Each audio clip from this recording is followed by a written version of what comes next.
Assalamualaikum warahmatullahi wabarakatuh. Terima kasih atas kesempatan yang telah diberikan oleh kelompok kami. Kami dari kelompok 8 akan memaparkan hasil kerja kami dengan judul Kalimat Efektif. Jenis kalimat efektif, struktur kalimat efektif, dan ciri-ciri kalimat efektif. Dengan beranggotakan 5 orang, yaitu atas nama saya sendiri, Eko Cahyono, Salsabila, Amalia Ramadhani, Wirda Hikawati, dan Muhammad Fajrin. Pengertian kalimat efektif. Kalimat efektif adalah kalimat yang akan disusun berdasarkan kaidah-kaidah yang berlaku. Seperti contoh, unsur-unsur penting yang mesti dimiliki setiap kata. Jika kita memperhatikan pengejaan yang akan disempurnakan serta bagaimana cara memilih kata yang tepat dalam kalimat itu. Oleh karena itu, kalimat yang mesti memenuhi kaidah-kaidah itu jelas akan mudah dipahami oleh pembaca. Jenis kalimat efektif. 1. Kalimat argumentasi. Kalimat argumentasi adalah sebuah kalimat yang sangat mudah dipahami, dimengerti oleh si pembaca. Sebuah kalimat argumentasi harus mudah dipahami atau mudah dimengerti oleh pembaca atau pendengar. Kalimat ini tidak boleh bersifat ambigu dan tidak jelas. Contohnya, saya tidak masuk kerja hari Selasa besok karena saya akan pergi ke Surabaya. Lahan gambut harus kita jaga kelestariannya, karena di sana sebagai tempat hidup banyak macam organisme. Kedua, kalimat ide dan gagasan. Kalimat ide dan gagasan adalah sebuah kalimat yang sangat mudah dipahami, di mana si penulis menggunakan ide dan juga gagasan dalam kalimat. Saat kita menyampaikan sebuah ide harus menggunakan kalimat efektif agar mudah dipahami dan tidak terkesan berbelit-belit, apalagi jika menimbulkan kesalahpahaman. Contohnya, menurut saya akan lebih baik jika kita melakukan briefing terlebih dahulu sebelum tugas kantor dimulai. Menurutku, acara kemah akan lebih seru jika diakhiri dengan pesta api unggun. Yang ketiga, kalimat formal. Kalimat formal adalah kalimat yang isinya tidak menggunakan kata-kata alay atau kata-kata yang tidak baku. Tentunya, kalimat formal menjadi kalimat paling efektif. Bisa bayangkan bila peraturan daerah atau undang-undang menggunakan bahasa alay atau kalimat yang tidak efektif, tentu akan menjadi tidak jelas dan multitafsir. Ini sangat berbahaya sekali. Oleh karena itu, dalam kalimat formal pasti menggunakan kalimat efektif. Contohnya, diharapkan kepada calon siswa-siswi baru untuk mengikuti prospek yang akan dilaksanakan tanggal 4 Maret 2020 pukul 7.30 waktu Indonesia Barat di aula sekolah. Kami, PT Maju Mundur, mengucapkan selamat atas kemenangan pasangan calon Presiden Jokowi dan Kiai Haji Ma'ruf Amin sebagai Presiden Republik Indonesia tahun 2019-2024. B. Struktur kalimat efektif. Kalimat dikatakan efektif jika memenuhi syarat utama. Salah satunya struktur kalimat efektif. Struktur kalimat efektif terdiri dari satu, struktur kalimat utama. Unsur-unsur yang membangun sebuah kalimat dapat dibedakan menjadi dua, yaitu unsur wajib dan unsur tak wajib, atau unsur manasuka. Unsur wajib adalah unsur yang harus ada dalam sebuah kalimat, yaitu S subjek dan P predikat. Sedangkan unsur tak wajib atau unsur manasukah adalah unsur yang boleh ada dan boleh tidak ada, yaitu kata kerja bantu, harus, boleh, keterangan aspek, sudah, akan, keterangan tempat, waktu, cara, dan sebagainya. 2. Struktur kalimat paralel. Yang dimaksud kesejajaran, paralelisme dalam kalimat adalah penggunaan bentuk-bentuk bahasa yang sama yang dipakai dalam susunan serial. Jika sebuah ide dalam sebuah kalimat dinyatakan dengan frase kelompok kata, maka ide-ide yang sederajat harus dinyatakan dengan frase.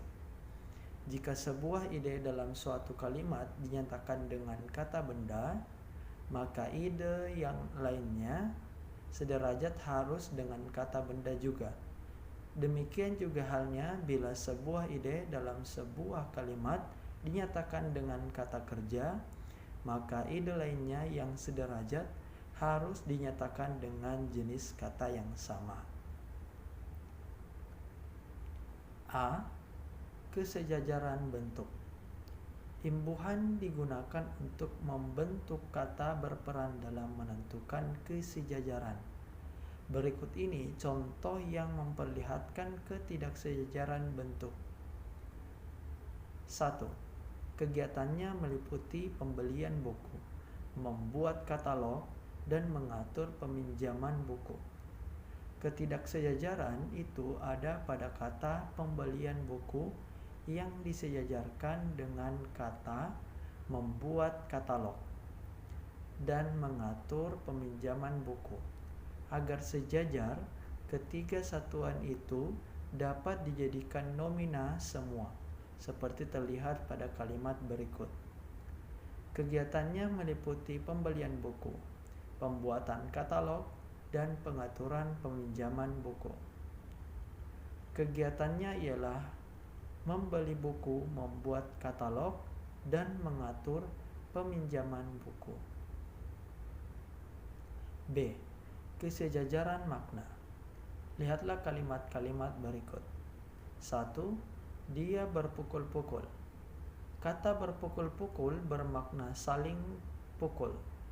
Hal itu berarti pelakunya harus lebih dari satu.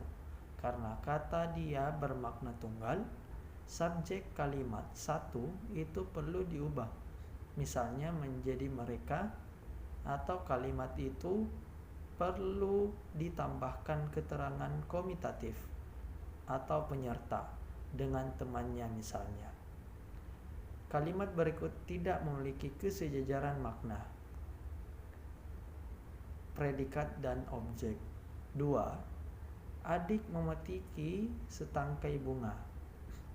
Kata memetiki mempunyai makna berulang-ulang yang tentunya tidak dapat diterapkan pada setangkai bunga. Perbaikannya dapat dilakukan dengan mengubah predikat menjadi memetik atau menghilangkan satuan setangkai pada objek. Tentu saja perbaikan itu bergantung pada informasi yang disampaikan. Assalamualaikum warahmatullahi wabarakatuh. Terima kasih atas kesempatan yang diberikan kepada saya. Saya akan melanjutkan penjelasan dari Muhammad Fajrin. C. Kesejajaran dalam perincian pilihan. Nomor 1, dia berpukul-pukul. Kadang-kadang soal ujian dibuat dalam bentuk pilihan ganda. Soal yang baik harus memuat perincian pilihan yang sejajar sehingga memberi peluang yang sama untuk dipilih. Berikut ini contoh perincian pilihan.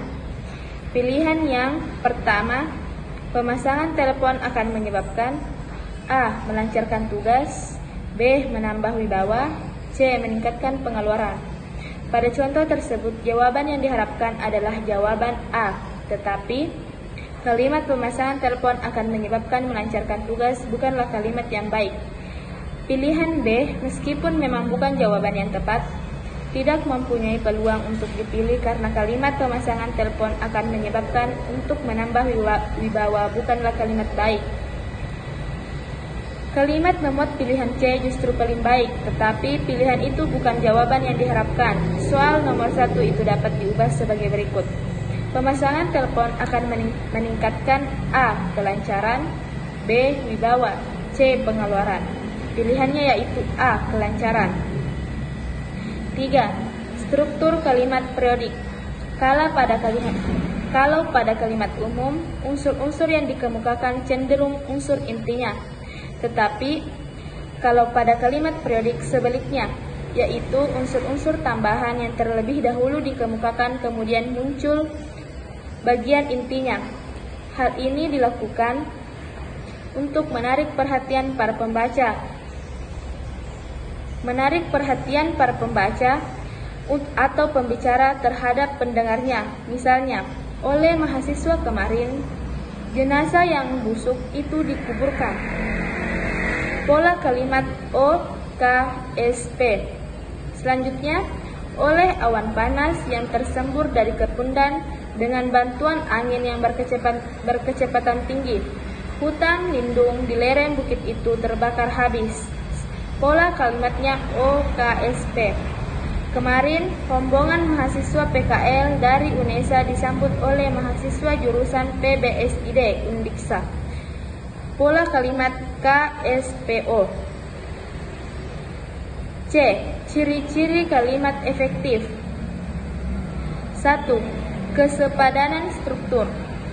Hal pertama yang harus diperhatikan dalam kelengkapan struktur penggunaannya inilah yang dimaksud dengan kesepadanan struktur. Ada beberapa hal yang menyangkut ciri-ciri yang satu ini. A. Pastikan kalimat yang dibuat mengandung unsur klausa minimal yang lengkap, yakni subjek dan predikat. B. Jangan taruh kata depan preposisi di depan subjek karena akan mengaburkan pelaku di dalam kalimat efektif tersebut. Contoh kalimat efektif dan tidak efektif. Bagi semua peserta diharapkan hadir tepat waktu. Itu termasuk tidak efektif. Semua peserta diharapkan hadir tepat waktu, termasuk kalimat efektif. C. Hati-hati pada penggunaan konjungsi yang di depan predikat karena membuatnya menjadi perluasan dari subjek.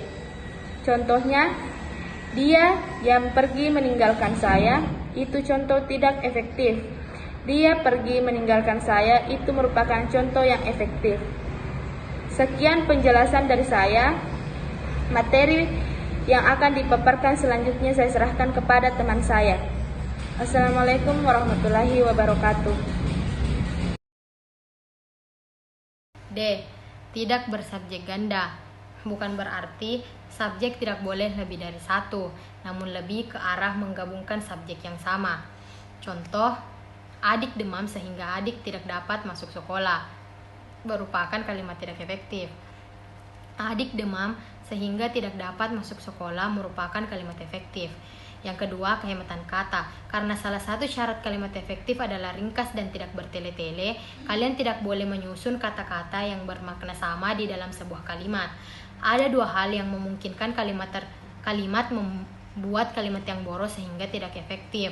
Yang pertama, menyangkut kata jamak, dan yang kedua mengenai kata-kata bersinonim. Untuk menghindari hal tersebut, berikut ini contoh mengenai kesalahan dalam kata jamak dan sinonim yang menghasilkan kalimat tidak efektif.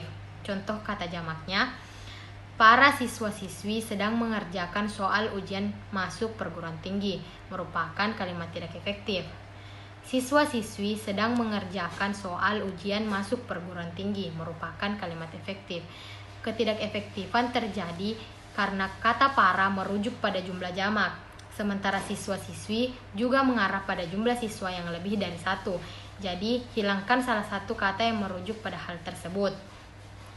Contoh kata sinonim, ia masuk ke dalam ruang kelas, merupakan kalimat tidak efektif. Ia masuk ruang kelas. Ketidakefektifan terjadi karena kata masuk dan frasa ke dalam sama-sama menunjukkan arti yang sama. Namun, kata masuk lebih tepat membentuk kalimat efektif karena sifatnya yang merupakan kata kerja dan dapat menjadi predikat. Sementara itu, jika menggunakan ke dalam dan menghilangkan kata masuk sehingga menjadi ia dalam ruang kelas, kalimat tersebut akan kehilangan predikatnya dan tidak dapat dikatakan kalimat efektif menurut prinsip kesepadanan struktur. Yang ketiga yaitu kesejajaran bentuk. Ciri-ciri yang satu ini menyangkut soal imbuhan dalam kata-kata yang ada di kalimat sesuai kedudukannya pada kalimat itu. Pada intinya, kalimat efektif haruslah berimbuhan paralel dan konsisten.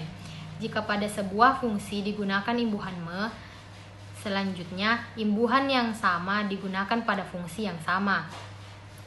Contohnya, hal yang mesti diperhatikan soal sampah adalah cara membuang, memilah, dan pengolahannya merupakan kalimat tidak efektif.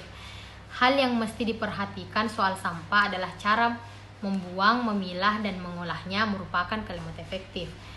Yang keempat yaitu ketegasan makna. Tidak selamanya subjek harus diletakkan di awal kalimat, namun memang peletakan subjek seharusnya selalu mendahului predikat. Akan tetapi, dalam beberapa kasus tertentu, kalian bisa saja meletakkan keterangan di awal kalimat untuk memberi efek penegasan. Ini agar pembaca dapat langsung mengerti gagasan utama dari kalimat tersebut. Penegasan kalimat seperti ini biasanya dijumpai pada jenis kalimat perintah, larangan, ataupun anjuran yang umumnya diikuti partikel lah ataupun. Contohnya, kamu sapulah lantai rumah agar bersih. Tidak efektif. Sapulah lantai rumahmu agar bersih. Merupakan kalimat efektif. Yang kelima, kelogisan kalimat. Ciri-ciri kalimat efektif terakhir yang amat krusial menyangkut kelogisan kalimat yang kalian buat. Kelogisan berperan penting untuk menghindari kesan ambigu pada kalimat. Karena itu, buatlah kalimat dengan ide yang mudah dimengerti dan masuk akal agar pembaca dapat dengan mudah pula mengerti maksud dari kalimat tersebut. Contohnya, seperti kepada Bapak Kepala Sekolah, waktu dan tempat kami persilahkan, merupakan kalimat tidak efektif. Bapak Kepala Sekolah dipersilahkan menyampaikan pidatonya sekarang, merupakan kalimat efektif. Yang keenam yaitu kecermatan dalam pemilihan dan penggunaan kata. Kecermatan dalam pemilihan kata diperlukan untuk menghindari makna ganda, sehingga kalimat efektif perlu disusun secara cermat. Kecermatan tersebut meliputi pemilihan, penggunaan, dan penempatan kata. Contohnya, mahasiswa perguruan tinggi yang terkenal itu menerima hadiah, bukan kalimat efektif. Karena memiliki dua arti, yaitu mahasiswa perguruan tinggi yang terkenal atau mahasiswa dari perguruan tinggi yang terkenal. Mahasiswa perguruan tinggi terkenal itu menerima hadiah, merupakan kalimat efektif. Hanya memiliki satu arti, yaitu mahasiswa dari perguruan tinggi terkenal. 7. Kesatuan atau kepaduan gagasan. Kesatuan atau kepaduan gagasan memiliki pengertian bahwa pernyataan dalam suatu kalimat menyampaikan informasi yang tidak terpecah-pecah. Kalimat padu disusun secara jelas dan tidak bertele-tele. Penggunaan kata tentang atau daripada pada kalimat padu biasanya dihindari. Contoh kalimat dengan kesatuan atau kepaduan gagasan yaitu, liputan ini membahas tentang desain interior pada rumah adat. Itu merupakan kalimat tidak padu. Sedangkan kalimat padunya yaitu, liputan ini membahas desain interior pada rumah adat. Syarat kalimat efektif. Beberapa syarat kalimat efektif sebagai berikut. 1. Sesuai ejaan yang disempurnakan. Sebuah kalimat haruslah menggunakan ejaan maupun tanda baca yang tepat. Kata baku pun mesti menjadi perhatian agar tidak sampai kata yang kamu tulis ternyata tidak tepat ejaannya. 2.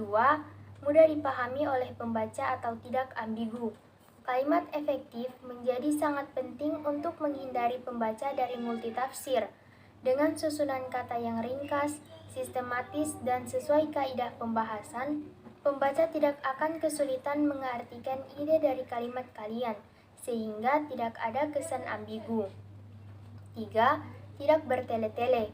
Jangan sampai kalimat yang kalian buat terlalu banyak menghamburkan kata-kata dan terkesan bertele-tele. Pastikan susunan kalimat yang kalian rumuskan pasti dan ringkas, agar orang yang membacanya mudah menangkap gagasan yang kalian tuangkan. 4. Sistematis. Sebuah kalimat paling sederhana adalah memiliki susunan subjek dan predikat, kemudian ditambahkan dengan objek, pelengkap, hingga keterangan. Sebisa mungkin guna mengefektifkan kalimat, buatlah kalimat yang urutannya tidak memusingkan. Jika memang tidak ada penegasan, subjek dan predikat diharapkan selalu berada di awal kalimat. 5. mengemukakan pemahaman yang sama tepat antara pikiran pembaca dan pemikiran penulis. 6. Mudah dipahami oleh pembaca. Dan 7. Menyampaikan pemikiran penulis ke pembaca dengan tepat. Contoh kalimat efektif. Di bawah ini beberapa contoh kalimat efektif dan tidak efektif. 1. Diana anak tercantik di keluarganya merupakan kalimat efektif. Diana anak paling tercantik di keluarganya merupakan kalimat tidak efektif. 2. Semut adalah serangga berkaki 6 merupakan kalimat efektif. Semut adalah merupakan serangga berkaki 6 merupakan kalimat tidak efektif. 3. Upacara tersebut dihadiri oleh semua siswa merupakan kalimat efektif. Upacara tersebut dihadiri oleh semua siswa-siswa merupakan kalimat tidak efektif. 4. Warga Dusun Karangijo saling membantu mengatasi bencana merupakan kalimat efektif. Warga Dusun Karangijo saling membantu mengatasi bencana merupakan kalimat tidak efektif. 5. Anak-anak perlu berhati-hati jika melewati sungai merupakan kalimat efektif. Anak-anak perlu berhati-hati jika melewati sungai merupakan kalimat tidak efektif. 6. Seluruh siswa SMA 3 Karangrejo diliburkan merupakan kalimat efektif. Baik siswa kelas 1, kelas 2 maupun kelas 3 SMA 3 Karangrejo diliburkan merupakan kalimat tidak efektif. Itulah tadi hasil pemaparan diskusi dari kami kelompok 8 mengenai jenis kalimat efektif, struktur kalimat efektif, dan ciri-ciri kalimat efektif. Semoga apa yang kami sampaikan dapat bermanfaat. Sekian dan terima kasih. Wassalamualaikum warahmatullahi wabarakatuh.